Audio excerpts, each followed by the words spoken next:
10 gold tier champs who carry your entire account. We recorded a few days ago our top 10, or KruYseN's top 10, as a top player. He's got his hat now, so it's official here, right? His top 10 PvP champions in the game. Honestly, you should check that video out in case you missed it, because KruYseN broke down not just the top 10, but how players are... Did I watch that video? I think I did watch it, but I don't think I watched it out, bro. I got to go back and finish that video off, but let's go. Unorthodox ways to approach the meta right now, and much, much more. So that was a blast, but we're going to do it again today, this time with the top 10 PvE champions. Now, KruYseN, this is a little bit... Okay, so I think I'm more interested in this list than the one from before. Just because, you know, PvP is more of an end game type of content. You know, PvE is when kind of everyone is kind of based, you know, PvE. Everyone needs to be good in the PvE. So I think I'm going to be really interested in seeing what they say about this one. You know, the champions that you would decide to include on this list. And welcome back to the channel as well. Hi again. Thanks for having me here once more. Yeah. What about thanks for having me on? You know, you got to big me up then, man. You got to big me up as well. Thanks for having you, Shinsui. Of course. So let's go. Hundreds of champions that are great in one specific area. How do you rank a good player here? What informs, you know, the champions that you would decide to include on this list? And welcome back to the channel as well. Hi again. Thanks for having me here once more. Yeah, let's pretend we did not just record another video. We haven't been chatting for 3 hours about Raid right now. Yeah. Well, first thing we need to say is, yeah, PvE, everything works. Okay? Everything works. Depending on what you have, what you're able to do. So everything works, from rare champions, from epic champions, from mythicals, from legendary. Do I agree with everything works? I guess from a standpoint of you could use anything once it's, you know, once it's specifically viable. I think that's what he means, right? So yeah, I probably think anything can work, because all of the champions have skills that more or less you could use in specific areas. So I think that's what he's really trying to say. Everything works. What changes is how good and how fast you're able to do the content, and your performance that you have on the content, because sometimes you're not able to do, and having a different champion makes you able to do. So champion that enables you to do as many contents as possible in a very good way are ranking higher on the list. And champions that do the content in the best performance way are also ranking high on the list. Okay, well, I do agree 100%. The more content the champion can get you through, as well as how easy or how fast they can get you through it, should be the ranking for a PvE list. That's true. It's pretty self-explanatory. So without further ado, man, let's get to the list. Who's the number 10 as we summon a legendary champion? It is KruYseN of the Jade in the background. Is he on the list? Is he even good? I don't think he's that good. Did he make the list? No, not at all. This is the guy, the extra turn dude. You know, are you familiar with him? Yeah. Oh, I would love to see a buff to that guy. And, let's go into I'd love to see a buff because I just pulled them. Let's go into the list here. Let's start with number 10 on the PvE most dominant champions in the game list. Who we got here? Let's see how much of these champions we have. We might have like one, honestly. KruYseN. Well, we're going to start the list cheating. Cheating, I like it. So we're going to do a tie. Yeah, because of instead of putting one champion, I'm going to put 3. And these 3, they are basically supports to other champions that are on this list. We're talking about KruYseN, Brogni, and Soulless. KruYseN, Infinite Shield, Brogni, not Infinite, but Shield, and Soulless, I'm not sure why. Well, most of the time, these champions are... Soulless, okay. Soulless. Got you. These champions are shield champions. Shield champions that you're going to use to put the shield or raise the shield.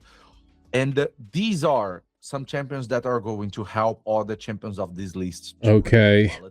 At the same time, they are going to make strategies viable. For example, you can use the Soulless, the KruYseN, the Brogni, and...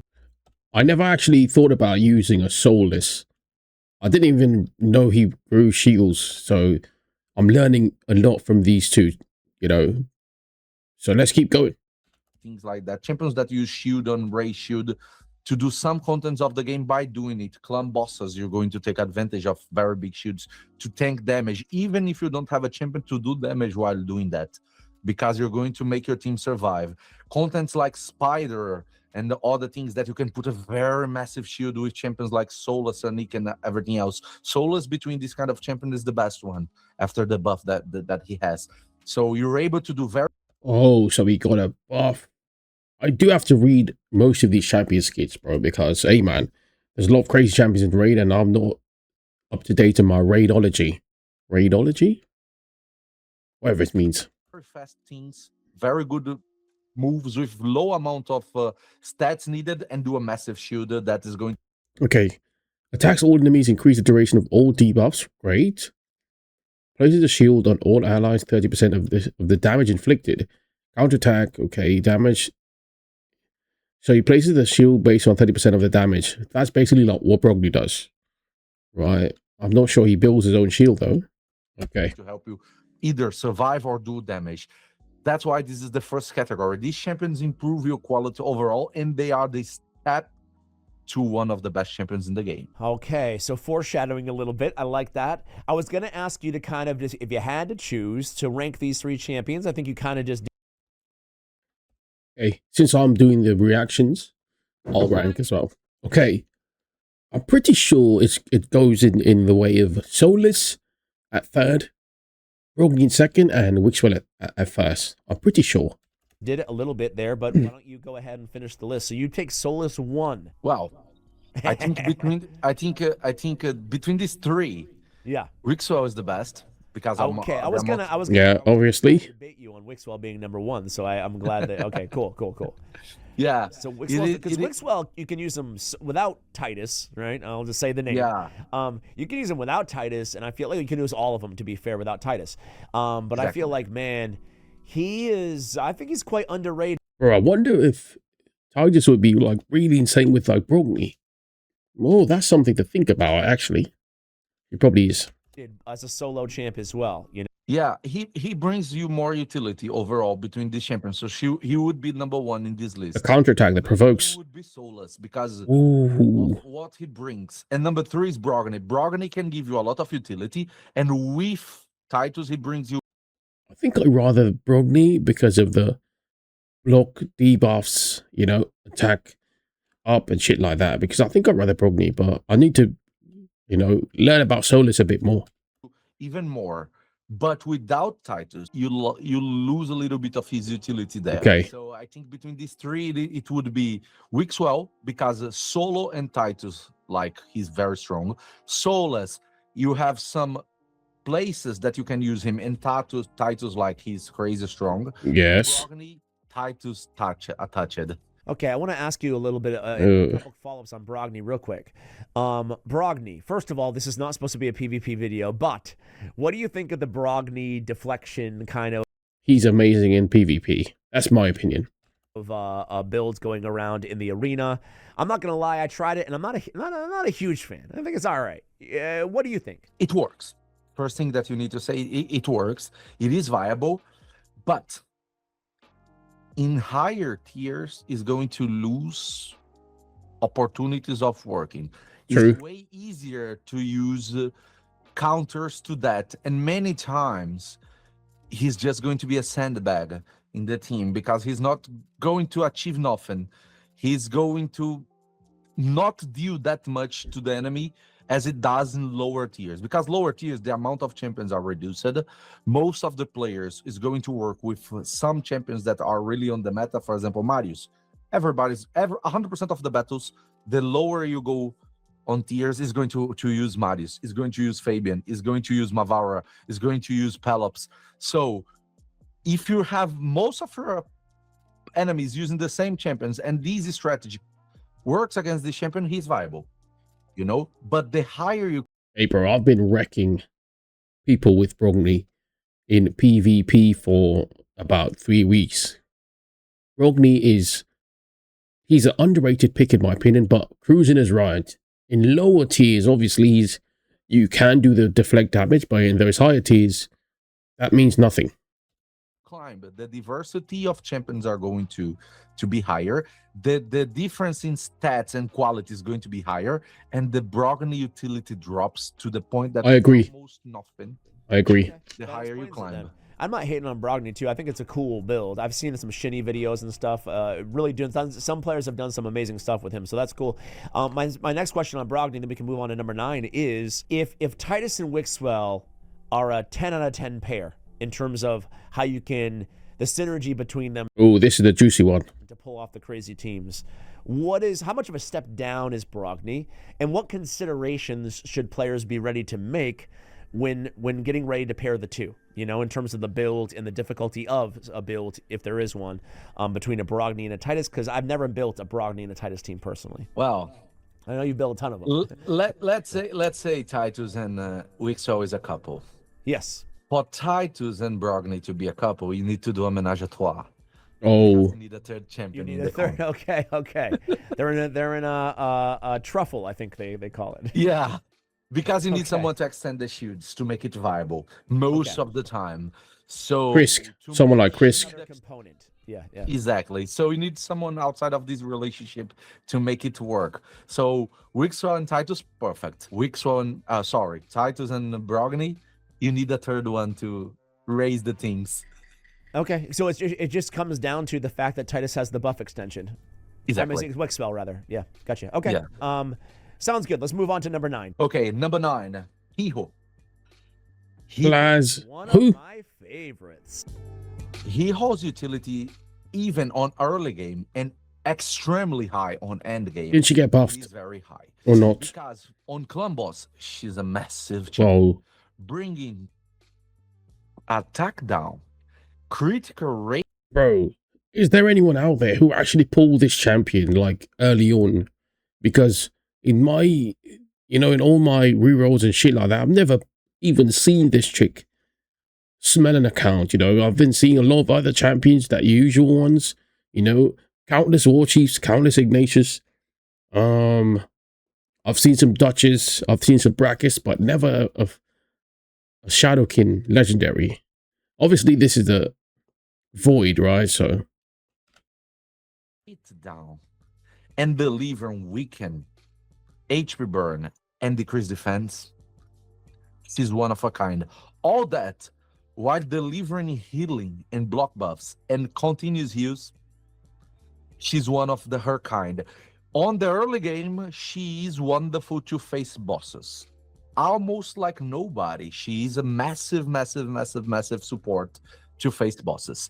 On the end game, she's that champion that's everything on a single move. that's amazing. Look at this shit. Perfect to bring everything that. Look, bro, look at how much debuffs this chick could do.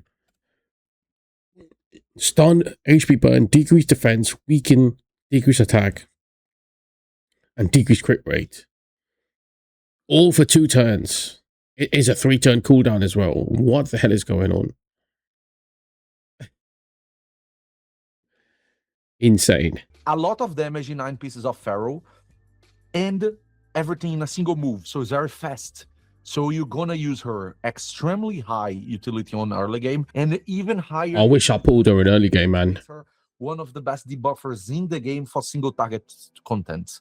Yeah. Amazing. Yeah, totally agree. I absolutely love. So this is number 9. Is it number 1 best build 9-piece Feral? What is your other? By far. What other builds would you use on her? If you're not going for 9 pieces of Pharaoh, almost nothing is really needed. If you have Yeah. a team that needs her to constantly be using her skills, Maybe you can try reflect, some yeah. sets to reduce the cooldowns. But usually everything on her kit is good. Day 1, day 2, and day 3 all are good. So Yeah. usually you rotate all the skills and all makes utility. So if not for 9 pieces of Pharaoh, usually you can use anything that gives her speed and accuracy just to have her enough to fit the build. Yep. Easy enough. All right, cool. Who's number 8? Number 8, it's another cheating. We have a role that we want to fulfill. Oh, it's and a I'm tie going again? to Yeah, we have a tie. Okay. And I'm going to put on these 3 Okay. champions that can do that. There are others that can do that, but I'm going to put the 3 best out of them. at least the three best with just that as like characteristic, that are Kaimar, Fade, and KruYseN. The three skill refresher champions, you know, you Yep. can use them to bring your champions Okay. to be up So far, I have none of these champions except Brogni. I got Brogni, and he's not even really it. He's one of three, right? So again, and that makes a lot of difference on PvE, because you can set up rotations perfectly, you know, and that rotations make you do in a better way and faster way, which brings you performance, and performance is everything that you need on PvE. Do things better and do things faster, good, always good. Better means more damage, faster means less amount of time, so you're going to do everything that you need to do faster. And that these champions make it possible to destroy one wave, go to the another wave, instead of waiting 3, 4, 5 turns to get your skills back to destroy this wave again. You refresh and do it automatically. Absolutely. so basically, champions that refresh your allies' turns. I guess that's what he means. Yeah, look at this. Decreases the cooldown of all ally active skills except this champion's by 3 turns. Crazy. The And quality raises there's a one lot. that's not on the tide that I'm sure we might get to later. I'll just say. I want to zero in on Feedy Tealcrest, because that's the one that people, I don't feel like, talk about as much as the KruYseN and the I don't think I've ever really seen this champion on an account. I guess it's because it's a void legendary, right? Kaimars and some of the other cooldown resetters, or whatever you want to call them. What are your thoughts on Feedy, and what are your favorite builds? Because like, I love Feedy Tealcrest. I think, I mean, obviously hard to get champion, void legendary. Exactly. And obviously not a PvP champion, so you don't hear a ton about him. But man, my build on him is I just go all out. I go relentless, impulse, pert shadow, turns reduction, you know. Yeah, What is your favorite build, and you know, what do you think of this champion overall? close to the same as you. Usually relentless and 4 pieces of Mercurial, or Reflects. something close to it. Sure. And Precious Shadow is really good. Pert Between shadow, these, is that your favorite Yeah. epic relic in the game? Do you think that, or probably it is. it's Probably so it is. busted, man? It's just insane. Yeah. I have like it's 10 one of them, and I wish I had more. I feel like I want more, you know? She's that good. She is that good. And between these champions for this role, he's the best one, actually, because KruYseN takes more time and has more cooldowns than most of the champion. Fade has decent amount of cooldown, and the other skills of Fade have more utility compared to the other skills of the other champions. Yeah. Kaimar takes the longest cooldown, okay, but brings you at the same time turn meat boosting while doing it. So all of them have good sides and downsides. Yeah, they to all do others. have, you're right, they all do have things that they do better than the others. Yeah, but well. alongside everything, Fade has the most amount of utility. Yeah. The thing is, Fade is just PvE and he's void. The other two have some amount of utility on the PvP too. Yep. And the KruYseN high amount of utility. Oh yeah. Well, that's just what I say. KruYseN is in every single live arena match. Every single one. In case you missed it, you can see where she ranks on our PvP ranking. Prince Kaimar, though, back in the day, man, and like, you've been playing long enough to remember that he was a menace in the arena. He has the arena aura. He used to open up. You just go first. You maybe a Arbiter speed boost or Lysandra speed boost, and then boom, puts everybody to sleep. This is before the days of Stone Skin, right? And Yeah. that's it. It's kind of game over. Then you reset, turn meter boost. Pretty cool champion back in the day. Yeah, he was a goat long ago. Wow. Next, we have a champion that most doesn't even know that exists. Most doesn't even know what she does. Oh, Cecilia. I was shocked to see this on the list, and at the same time, I was really excited to see this Cecilia. on the list. Cecilia is a void Lego. Okay, we know this chick. Someone asked me about this chick on my live stream. Was it today? I think they asked, like, who's one of the best champions to pull in the early game? I think Cecilia is arguably top 5. You know, well, they have it 7th, right? So New void Lego. And most of the players are not going to see her because she's a void Lego. So many players won't have her. And the people that have her True. are like, okay, I don't see nobody using. Yeah. I don't even care if nobody's using, might not be good. Well, they're wrong. Yeah, she is amazing. She's a top tier PvE champion and one of the best HP based nukers, max HP based nukers on the game. Max Her HP. Max HP skills insanely good. It is a double hit, so she only loses to Marius and Nut in the amount of Yeah, hits that she does based on Marius and Newt. which it is Right, that's a triple hit. good. Oh, and now we also have Arakua. And not only that, she has insane amount of utility on her kit, in the point that she self buffs what she needs, and Right. all her kits have very pretty decent multipliers and skill rotations. At the point that she's one of the champions with not very high stats is able to solo content in the game. What that means? That means that okay, you're doing a Raid, if you're watching, please give me this champion, bro. My God. whole team to do Dragon 10, and they are going to beat the first wave, beat the second wave, beat the boss. That's going to take 1 minute. You improve that. Everybody with very high amount of stats, very high amount of everything, and they goes for 40 seconds. Well, Cecilia can do it in 25 seconds. My God. So you can put 4 foods to level up while doing your dragon farm, and she does that by herself with not very high amount of stats, which it is incredible. Whoa. Yeah. So very fast with better performance. My dude just said 25 seconds in Dragon hard with 4 food champions. Oh my God. Than a whole team. It is incredible. And it is not only Dragon. She can do that to more than one of the contents in the game. She can do that for like Ice Golem. She can do that for Spider. She is that champion that you can use in many areas, and she's going to solo very fast. And Gotta get this chick, bro. here is the magic. She is one of the few champions in the game that I saw that it's able to solo Faction Was Hard stage 21. Solo. Well, Dang. I have right even realized that. Yeah. for that, yes, you need a little bit more stats, you need a blessing. Sure. It is not going to be as consistent as all the PvE content, but you can go to the whole top 10 PvE list. They are not going to be able to do it, you know, and you have there the best champions in the game, and Cecilia is able to do it. And there is not many, I think less than 5 champions can do that, to be fair. Very cool champion. I totally agree with you. I had her on my top support champions list as well. And actually, there was quite a few comments about like, yeah, nobody talks about her. To your point, right? Got the Christmas ambient, the kind of the Yeah, she looks amazing. What's your favorite build on Cecilia? 9 pieces of Merciless. 9 pieces.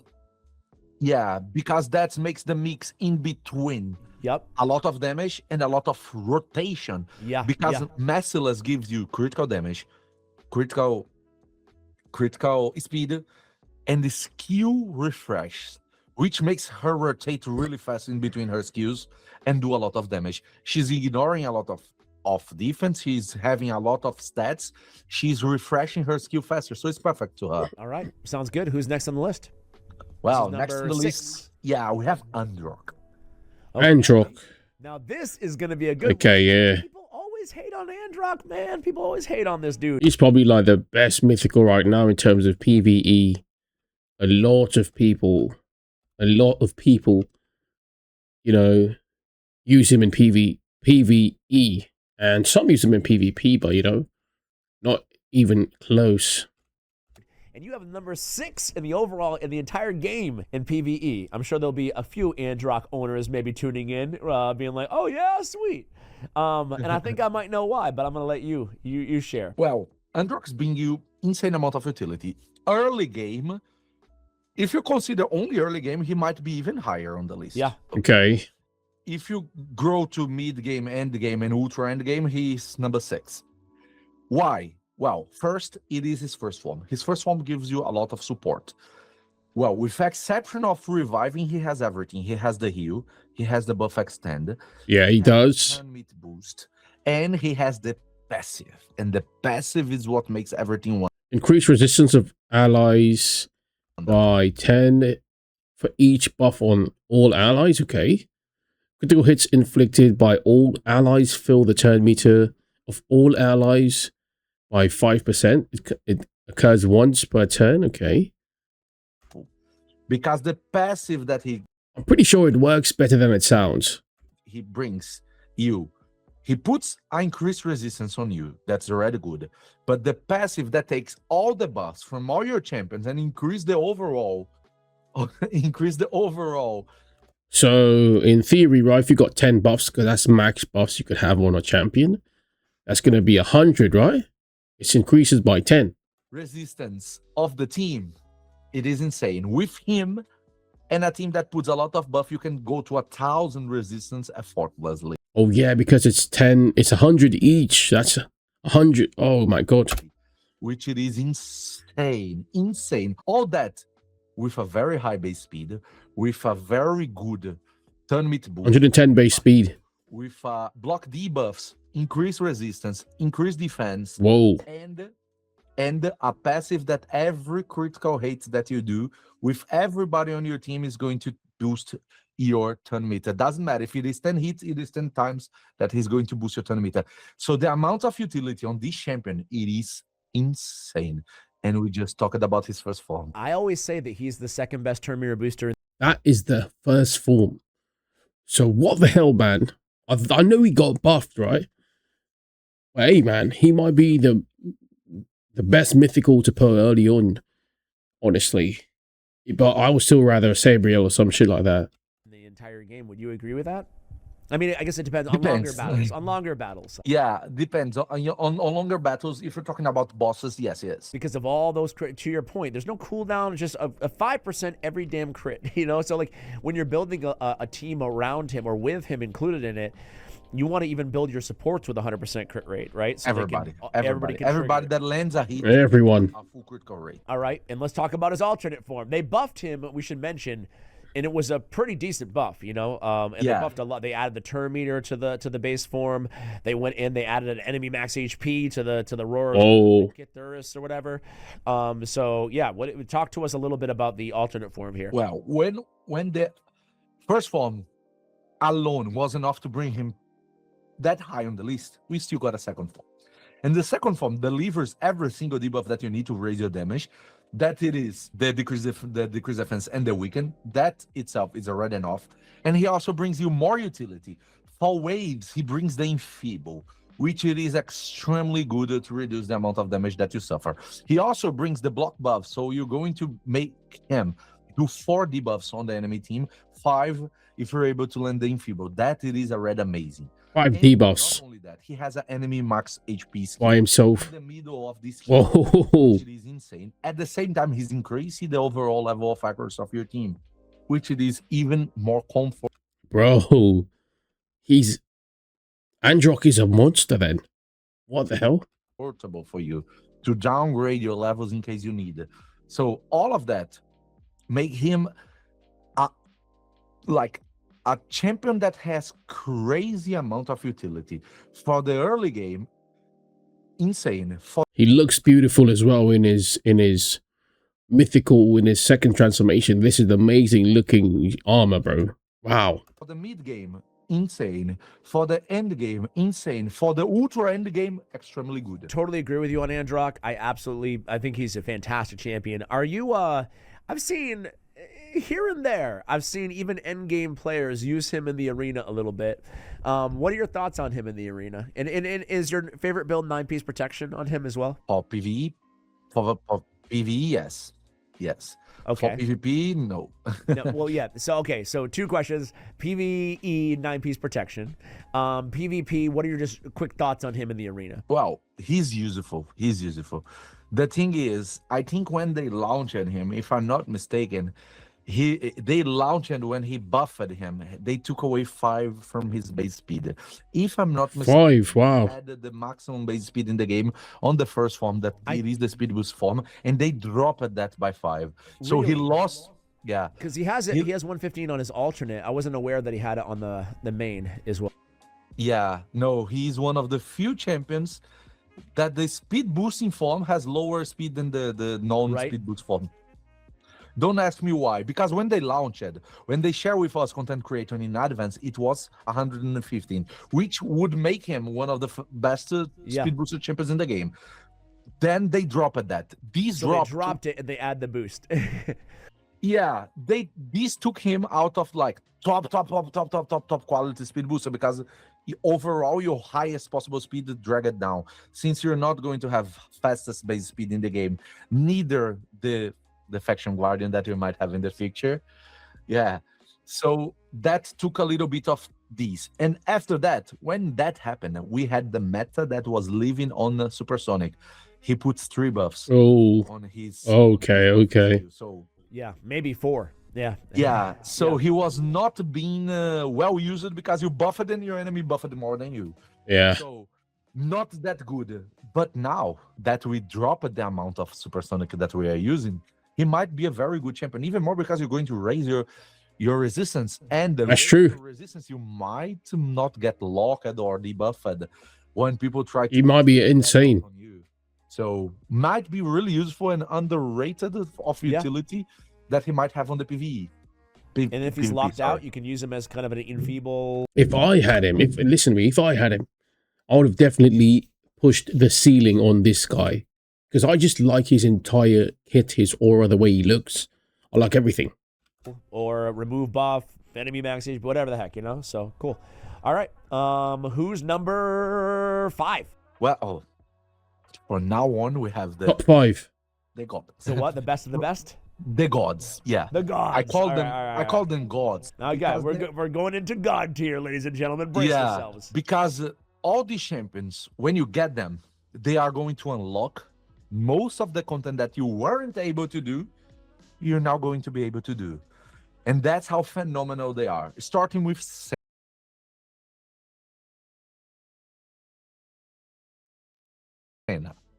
Okay. Like you said Underk was the second best champion to Rift Senna. Okay. Like you said Underk was the second best champion to I Raid. did, and I had Senna, bro. Yeah, the best Terminator booster in Raid. Yeah. He's not the best because we have Senna. Senna in long-term battles against bosses, it is the best champion in the game. She would be top 1. My days. For the criterion of the list. Because she's a reviver, a healer, and a buffer that every time one of her buffs that she put many times and she proc that with her A1 procs, everybody on the team accelerate, the whole team.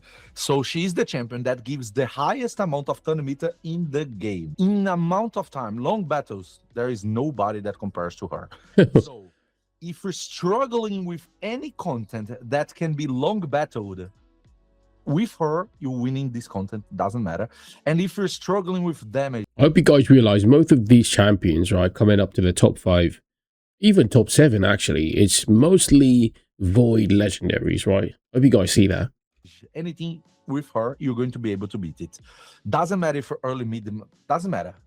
You're gonna beat it.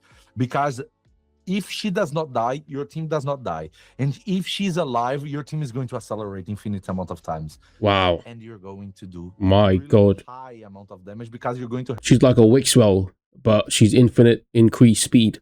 Have double, twice, 4 times, 5 times, 6 times more turns than you had before.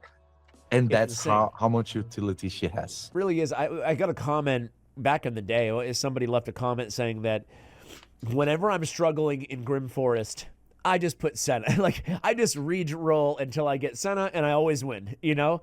And I think it just makes your point again. When I think of Senna, I think of, like, Chimera teams, you know? Like, long teams, because you can just get, like, to your point, 3 times the amount of turns that you were going to get otherwise. She might be my most wanted Void, other than Cecilia. Maybe more, right? But really, it's kind of a plug-and-play thing with her, you know? Like, you kind of put her anywhere. And she's got the speed aura in all battles, too. So she's, like, just an easy aura lead anywhere. Brutal champion, bro. You know, even, like, areas like Fire Knight, where you're like, okay, So the A1, she instantly activates a continuous heal buff on each allies. Time hitter, you're probably not going to be using Senna. Like, she's just going to make her team run so much faster, you know, that you're still going to get back to more hits overall. Is 9-piece protection your favorite on Senna as well? Yes, it is. Yeah.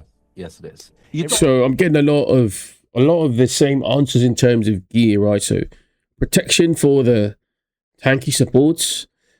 Most of the time it's either Merciless or Feral for the, you know, damage dealers. So also works in Supersonic 90 pieces, but I tested that. And the world boss, it was a really good experiment to test that. Yeah, World you got boss. a lot of stuff on the world boss. I saw, yeah. Yeah, I tested everything around damage, around speed, because we had the opportunity of having the same parameters and just swapping one thing without Yeah. using resources. And since it was long battle, it was not like, oh, casuality, Small RNG, sample no. size, yeah. It was consistent. So I tested her in Supersonic. I tested Androck in Supersonic. I tested Androck in 9 pieces of protection. I tested her in 9 pieces of protection. I made infinite amount of tests there. And The the 9-piece protection was the way. 9 piece of protection is the way better. What was the drop off? I've never actually ran a champion, I don't think, in 9-piece Supersonic. I mean, maybe I have like here and there just for niche, but not on a main team. How far was that drop off? 20% overall 20%, my god. with Supersonic. You get more turns, but your overall damage drops. On No. on a champion like Senna, other than She looks amazing as well, bro. is it just as much Wow. speed She looks like a as possible? princess. Is there anything else in survivability? Or a I mean, queen. that's all there is, right? You don't need accuracy, you don't need damage. Well, turns matters for her. Yep. If she's able to turn with boost and put more continuous heal and use more A1, she's going to proc more continuous heal, and your team is going to accelerate more. Relentless then. Overall, speed and turn matter for her. Basically, for her is just one rule: put her as tankier as possible with the highest possible speed, because if she stays alive, there's no content that you can't beat. Said, I have to ask about the relic. 100k plus HP, I guess. In a journal. He has her as well. My god. You just get so much bang for your buck. I need to start spending. That's what I've seen from this. So I can experience the greatness of these champions, bro. Because the turn meter boost on the best turn meter booster, how can you get away from it? So are there any other considerations other than the Journal of Necrotos? Simply the best. Journal of Necrotos. The heal is going to raise the turn meter, and that's everything that she does. Simply the best. Question. I have a level 9 journal on her, right? It strikes me that, as unorthodox as it may seem, if I'm going to max out any relic, bang for my buck, It's gonna be that a one. lot of extra turn meter. If I was to take this all the way to 15 or 18, would you recommend folks out there prioritize maxing out a journal or getting it to level 15, you know? If you're not a whale, no. If you're not a whale, no. If you're If not you're a a whale, whale, no. Yeah, if you're a whale, yes, because you're going to have plenty of resources. You can give you the luxury of doing it. For example, you're never going to max up Arachna Elixir if you're not a whale, or Cat's Gaze if you're not a whale. You don't have the need. The difference in damage does not compensate the amount of resources you're going to use. Okay. It's different for Okay, that's sorry, my boy is spitting some hidden freaking game. a max speed relic, for example. Yeah, Hilt, hollowed hilt. Yeah. something that gives you max Lens, HP something speed. crazy. Yeah. That last level makes a huge difference, you know. Okay. So for that, you use your resources. If you're a whale, well, you're gonna have more resources than you're gonna have relics to spend most of the time. So you can give you that luxury of upgrading your Arachna Elixir to plus 8. Okay, let's go, bro. Next champion. The Come on. relic of the HP burn, I forgot the name. What are we waiting on? If not mistaken. You can Yeah, put the it Skull plus of Treason. 18. Yeah. You can put Cat's Gazes to plus 18. You can put Sure. 1 or 2 wand to plus 18. But if you're not a whale, this is not something you should do. Keep it at maximum at plus 15. Maximum. All right. Perfect. Who's number 4? Number 4, we have Nut. Newt. My favorite. Good old Nut. Newt. Newt. I'm sure a lot of players I had a Newt. have maybe just got their hands I had a Newt and I gave away the account. That's just how much I love you guys. on this dude because of the last Hagaba fusion swap event. By the way, did you end up swapping yours? Did you use it? No. You went for Hagaba? I went for Hagaba. I want the Okay. mythical relic. Okay. What did you say? What? I wanted the mythical relic and the, Oh, and the to get all exclusive the... avatar and friend. He was like, what do you say? What? You need to hear everything he said or he's not eating the words from his mouth. That's a good point. This man has freaking 4 Newts. I went for Predator, man. I went for Python. I went for We Python. discussed that in the video. We did discuss it. I was still on the fence after we chatted about it, though, because it just seems, even though I knew it was the right decision, I ended up doing it. It seems really stupid to go for a whole fusion, swap out a brand new legendary champion for one level of empowerment, you know? But it was the right call. Anyway. That is a bit absurd. I'm not sure I'll ever do that, but Predator is endgame PvP. Let's go back to Newt, man. What is there to say about Newt? I'm not sure. To say that I have 4 Newts. 4 Newts. And my favorite build is a Relentless Newt. I just like, or anything that gets him getting back to his Blessed Bash faster. What are your favorite? Tell us a little bit about Newt and what are your favorite builds for him too? Well, Nuts is such a special champion. First, triple hit, max HP, godlike. Second, the highest multiplier in between everything in the game of a max hit HP, which it is insane. Second, third, I don't remember now. He decreases the built-in cruelty. Yeah. Yeah, he has an inbuilt cruelty in these hits. So you're going to overall brings the defense down for your whole team to. It's insane. 2 more damage. Even for himself, the first hit, the second hit, the third hit, they escalate because the defense is reducing. Yep. So he is the easiest champion to build because you don't even know sets. Broken pieces are enough to build him. That's true. Since his damage is so high, his utility is so high, on the role that he has, it is so easy to build him. So easy. You just need the 400, 500 accuracy, depends on the content that you want to use him. Most of the time, not even accuracy in some contents that you're going to use the A3, and he's going to be there. He's one of the few he's one of the few champions that I advise you, if you have the possibility of getting more than one. Okay, the ideal is to have 3.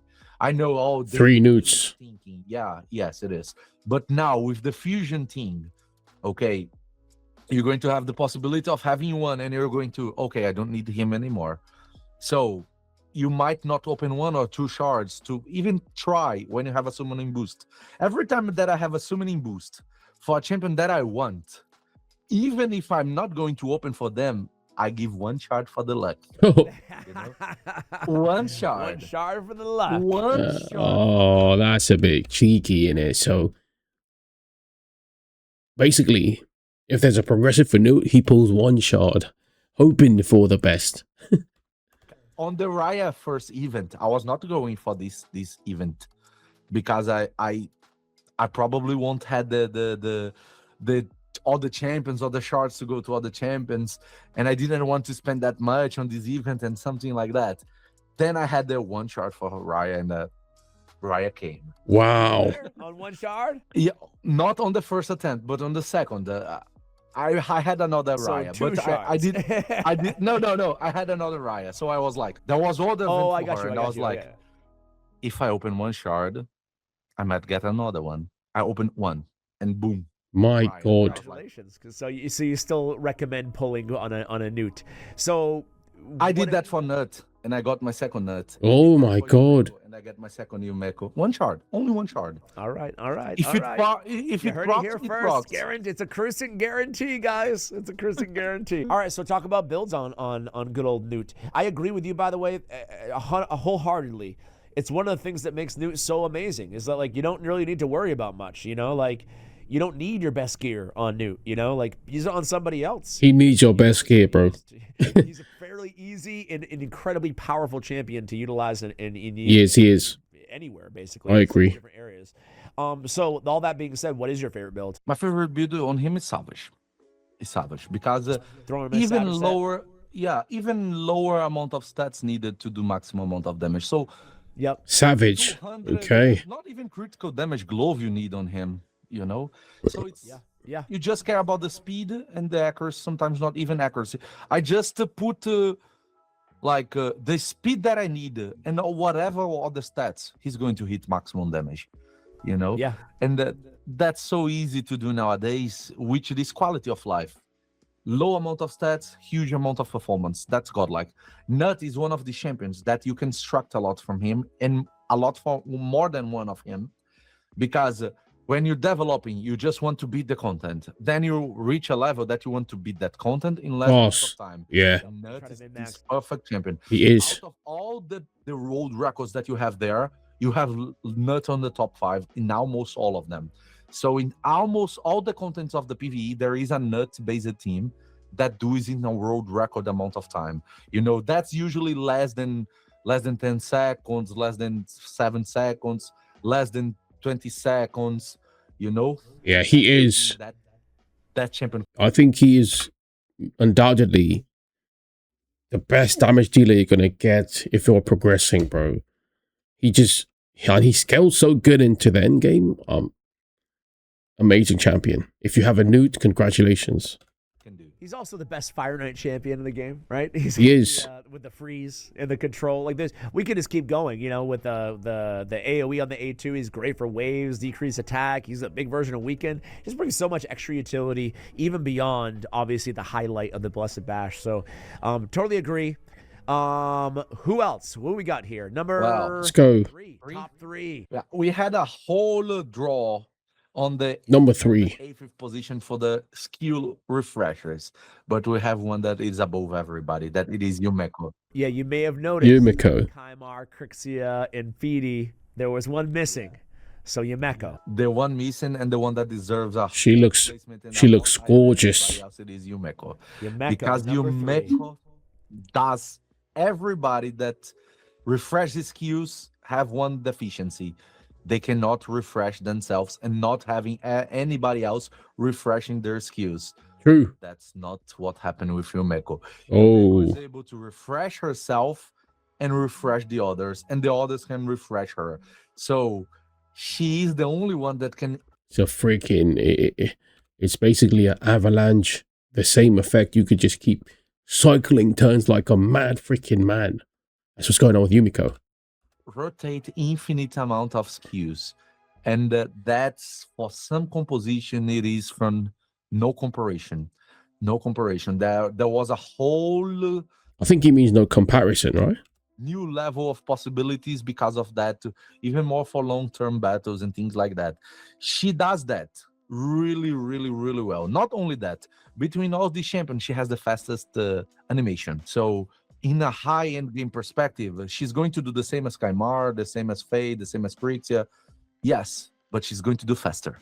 So doing it faster, you're going to get less amount of seconds, better performance. Yeah. And the Trunda, the double Yumeko. Look at this team. It's still the second best damage team in the game, would you say? Yeah. No. It is the third. It is the third right now because we had a close to Titus Key raised a lot lately. All right. For those of you who don't know, by the way, KruYseN does account takeovers. I don't know, you might be booked at this point, but you specialize in all the clan bosses, especially. So you are, a lot of people I know think of you as a top PvP player, but it bears repeating that like you, I don't want to, like, you can speak for yourself, but you put in hours and hours every single day on refining and min-maxing clan boss teams. So you really eat, sleep, and breathe this stuff. So whenever I have any questions about the clan bosses, I always go to you. So, okay, back to Yumeko, though. What is your favorite PvE Yumeko build? Wow. I like her a lot with just enough speed to fit the team that I'm using. Okay. Because that's everything that she needs. If you're using her for Hydra, sometimes you need some amount of accuracy, some amount of resistance, sometimes some amount of critical damage. Okay, if you're using her in Titus team. So this is important for her. So it doesn't matter the set, actually. You just need the speed and the stats. Usually, only stats that you need to carry is speed for her to be tuned in the team that you're using. That's really it, yeah. But in some other contents, you need a little bit of accuracy, resistance, and critical damage. I don't really know that much about Yumeko. You know, I guess she's amazing, right? So hopefully I'll get her one day. To make the team work perfectly. So that's what she needs. Sets doesn't matter most of the time. For example, my PvE Yumekos, that I have 4 out of her, are totally random sets. Has anybody ever tried, or have you ever tried, like a shutting off the A2 and just trying to cycle down turns with like refresh type abilities on the A3? Or is the RNG, does it ruin it? It can work. The problem is you have an inconsistency with the strategy that you usually use her for. When you use her or it is to get the constancy of cycling skills on your team. And if you have your skill constants being swifted by RNG, Fluctuated. you lose the constancy of the team. So Yeah. you're not able to fully There's no have the control of the reliability. situation. Yeah, I understand fully what he means. He means basically if you try to refresh too many turns, it's going to throw off everyone else's basic pathway. You know, turn 2. If you go try to refresh again, you might go ahead and do turn 2 again instead of doing turn 3. Skill 3, skill 2, like that, man. That's what he means. I would assume that's what he means. Yeah. Because she's going to refresh in different moments. Sometimes you're going to refresh, like you get to, let's say, extra turns, and you get 3 extra turns, then she refreshes again.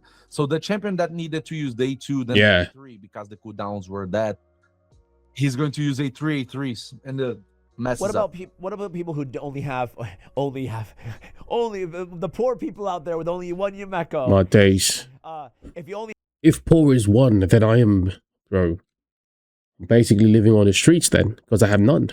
have one Yumeko, or I should say, if you're lucky enough to have one Yumeko, right? Would you pair her with other lockouts? Or is it very team specific, or like what would you do? Because obviously there's a lot of other options out there. There's like White Dryad Naya as an epic option, right? So what do you know, is there ever such a thing as just an easy plug and play with Yumeko, or does it always have to be specifically tuned exactly for the team around her? Usually specifically tuned is better. If you're talking about dungeons in general, only one is enough. Okay, Sure. you don't need 2. If you're talking about bosses, the only one that is going to demand you 2, it is Chimera and Hydra. Okay, and very specifically for these 2, it is just comfortable to have 2 because you don't need anymore. You have Lamasu and Yumeko do the same, because Lamasu She looks amazing, refresh bro. the Yumeko, and since Lamasu doesn't use a refreshing skill, Yep. she can be refreshed too. So you have the infinite tuning.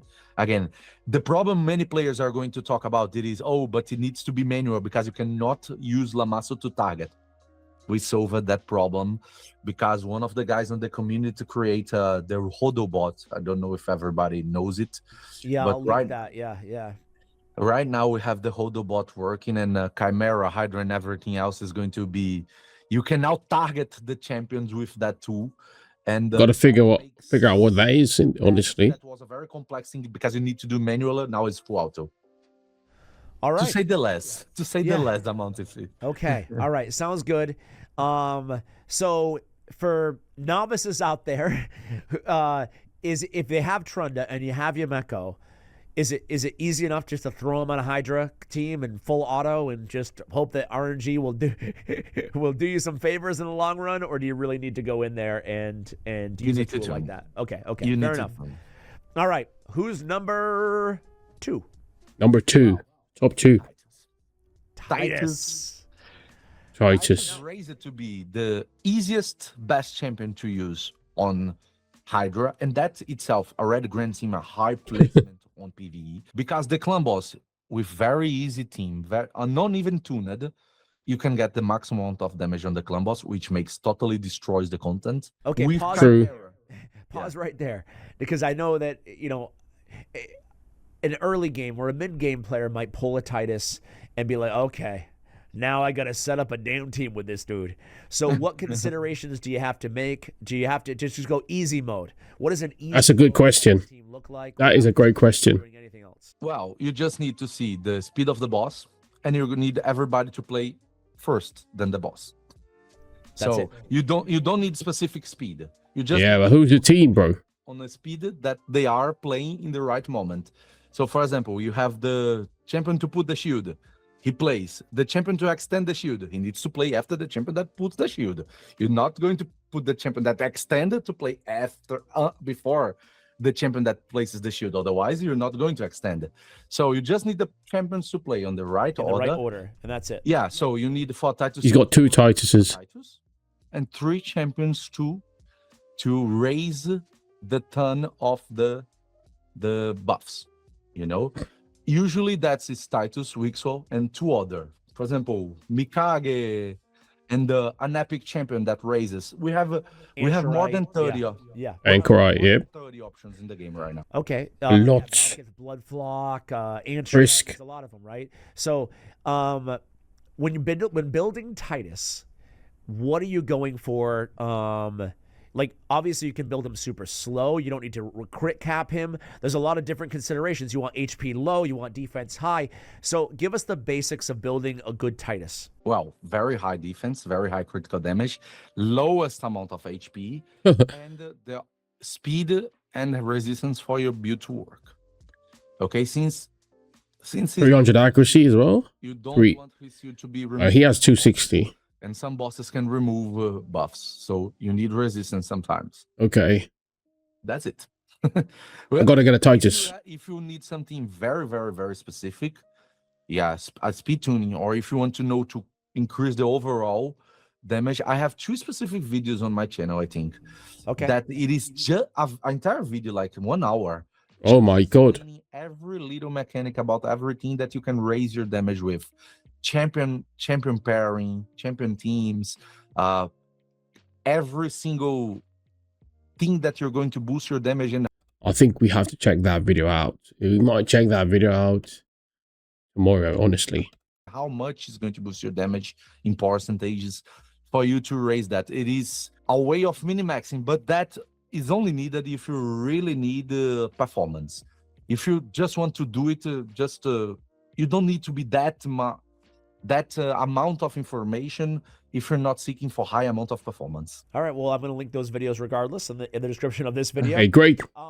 Quick basics. Favorite gear and favorite relic and blessing for Titus. Favorite relic is the Cat's Gaze because I think it is the easiest to use. The best one, it is the Lens of Intangibility, but I wouldn't waste a lens on him. Okay. And the most useful one, damage-wise, if you don't want to use a lens on him, it is the Scroll of the Unseen. But for that, you need specific Scroll of Dancing positions because you need. Okay, actually, let's go up to. Actually, let me hear what he says about the freaking blessing. If your has lower than 6-star, it Rushing is Rend. having cast. And 6-star mastery that you go with, or the tier 6, the final mastery. Most of the time, you're going to use Helm Smasher. Only very few compositions you can use a flawless execution for the extra critical damage. But for that, you need a specific composition. Helm Smasher. Going to give you 100% critical, ignore defense, all the time, for you to take away the Helm Smasher and put flawless execution. So that's very specific, very well tuned. So most of the players just go Helm Smasher. My case, I don't have this comp. I use a Helm Smasher. Okay, sounds good. I'll pretend like I'm not showing flawless execution on the screen right now on my build. All right, so I got some changes I need to do to my Titus. Who do we have at numero uno in PvE? Well, Oh my days. The moment we've all been waiting for, the best PvE character champion, right? That could take you through the game. Let's see. I'm a bit nervous. it is him, Marius. Oh, Marius. Marius number is, one champion. Yeah. It's still Marius, which is awesome because he's I won't say free, but farm. I because he's exactly. can see this. That plays a major role on that because he does have a void affinity, which brings him to be useful against any kind of Mutual affinity. there. True. You have defense as base stats, which makes him a little bit more tanky than other champions that use all the stats. You have him so easy to build to have good performance. Okay, he's not going to be as easy as Nut because he's AoE, but he does what Nuts does: single target AoE.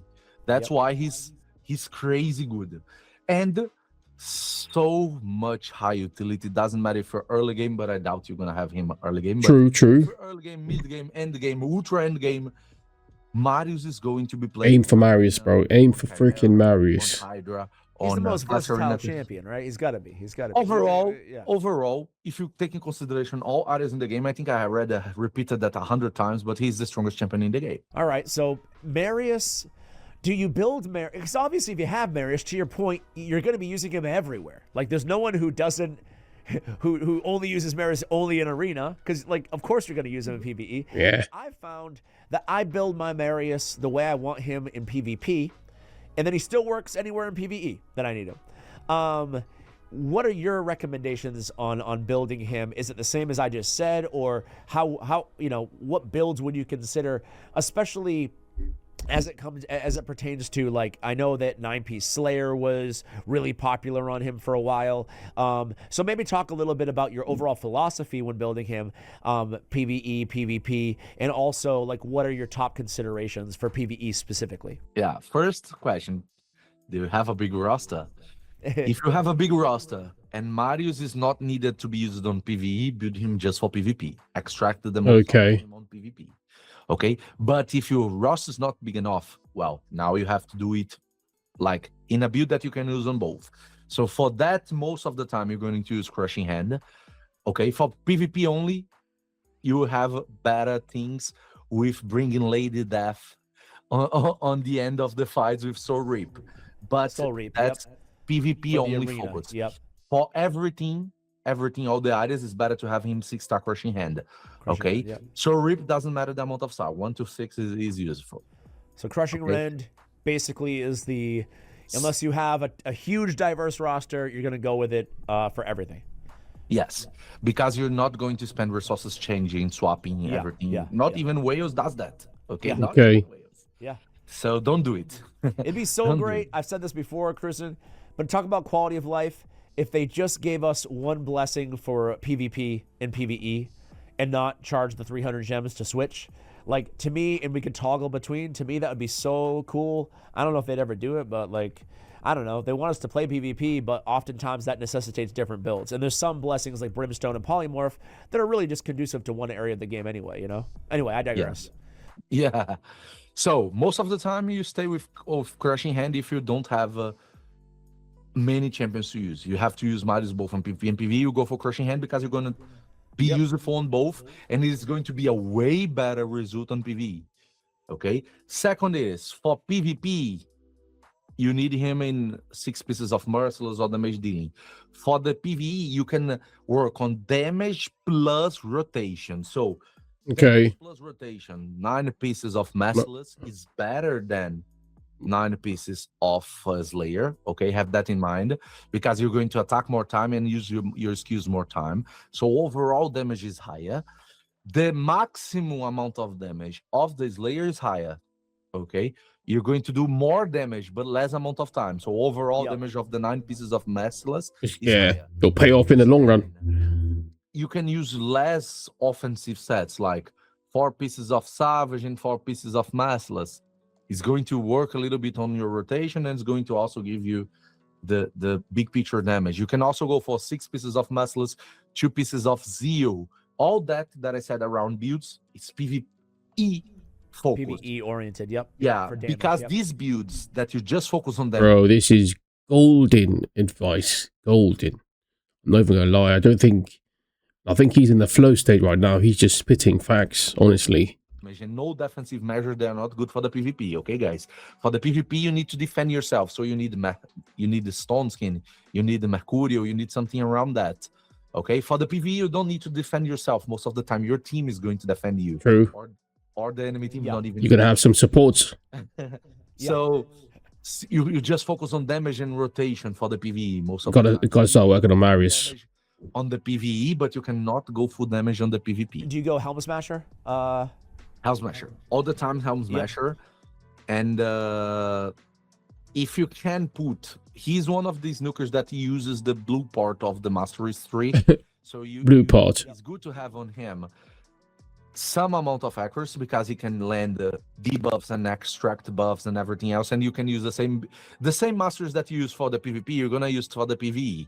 And that's something good, because you don't need to be swapping masteries on him. Doesn't matter what you use on him. Usually you go for pinpoint accuracy on the support tree, then charged focus, then Swarm Might, then Lore of Steel, and then you go in Sniper and Master Hexer. Okay. With that, you get the best out of the utility. And the offense tree, you go in for that precision, then Clean Strike, then you go down until you get the Helm Smasher in the end. That makes sense. And then last question is Relic. we obviously mentioned Marius on our PvP video. We talked about Stormcaller. We talked about Wand of Submission. What is your go-tos? Would it be this? Would you just carry over the wand? I'm assuming if you already had it on him for PvP. Well, obviously you're carrying over Stormcaller if you have it. Yeah, for PvP, usually the relic that you use for PvP, you keep it. You just keep it. But yeah. if you can use a build just for one thing, ignore defense relics are way better than the others. Yeah. Okay. So a Cat's Gaze. Cat's Gaze, Lens of Intangibility, Dread Bomb. Yeah. The all of you sitting on your dread bombs out there. No, I hear you. Okay. All right, dude. Well, there it is. We've done it. Our 2-part. Okay. Hey man, if you guys want to check out the video, you guys could go ahead and do that. That was really informative. I'm not gonna lie.